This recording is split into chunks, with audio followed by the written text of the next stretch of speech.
महात्मा गांधी ने सिखाया महात्मा गांधी ने सिखाया मितव्ययिता का पाठ।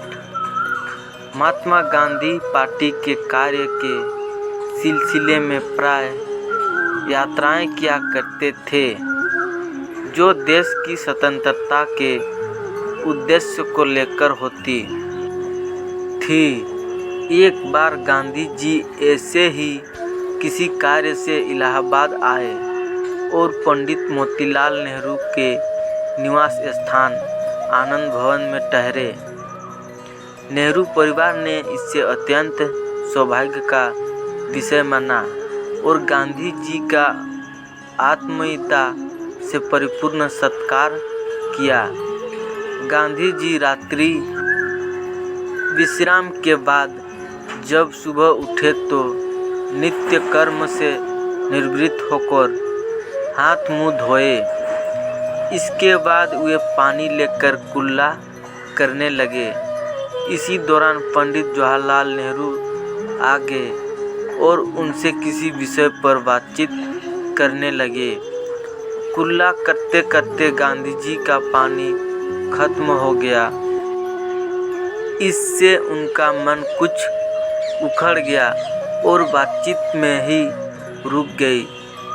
नेहरू जी ने उनसे पूछा तो वे बोले, देखो न, मैं बातचीत में इतना खो गया कि सारा पानी खर्च हो गया और अब मुझे दोबारा पानी लेना पड़ेगा।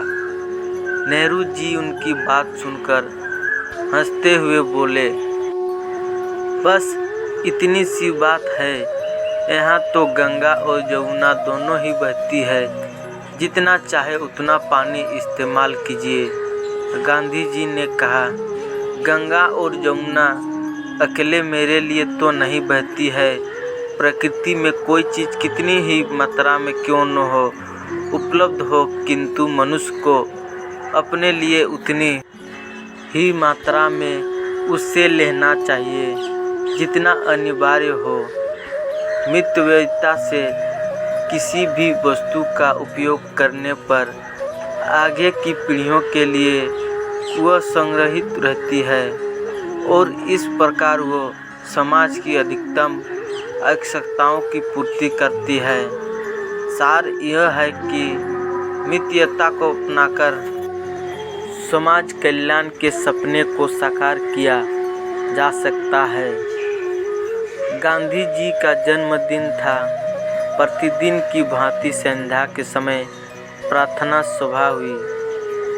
प्रार्थना के बाद उनका प्रवचन हुआ।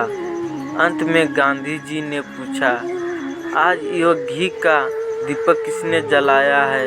यह सुनते ही सभा में सन्नाटा छा गया। सभी एक दूसरे का मुंह देखने लगे। किसी को कुछ बोलने का साहस नहीं हुआ। बापू पुनः बोले, आज यदि सबसे बुरी बात हुई है तो वह यह कि आपने यह घी का दीपक जलाया है। सभी हैरान हो गए और सोचने लगे कि भला इसमें क्या बुरी बात हो गई।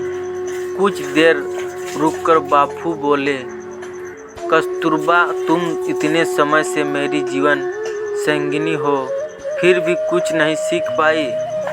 हमारे गांव में लोग कितने गरीब हैं, उन्हें नमक और तेल तक नहीं मिलता और हम बेवजह घी जला रहे हैं। तभी एक व्यक्ति बोला, आज आपका जन्मदिन है, इसलिए यह घी का दिया जलाया। बापू ने कहा, तो क्या इसका अर्थ यह हुआ कि मितव्ययिता त्याग कर दुरुपयोग आरंभ कर दिया जाए? जो हुआ सो हुआ, पर आगे से ध्यान रखना, जो वस्तु आम आदमी को उपलब्ध न हो उसे हमें भी उपयोग में लाने का कोई अधिकार नहीं है। जब तक हर आदमी में यह भावना नहीं आएगी, देश में खुशहाली कैसे आ पाएगी। उपस्थित जनों से हृदय से बापू की बात में सहमति जताई। देश की वर्तमान ऊर्जा संकट व अर्थ संकट के समय बापू के ये विचार अनुकरणीय है। वस्तुतः यदि हमें से हर एक वस्तुओं को आवश्यकता अनुसार उपयोग करने की आदत डाल ले तो कभी किसी वस्तु का अभाव नहीं होगा और एक सुखी व संतुष्ट समाज की रचना संभव होगी। अगर ये कहानी पसंद आई, वीडियो पसंद आई तो प्लीज़ चैनल को सब्सक्राइब कर लीजिए और बेल आइकन को प्रेस कीजिए और शेयर करना ना भूलें।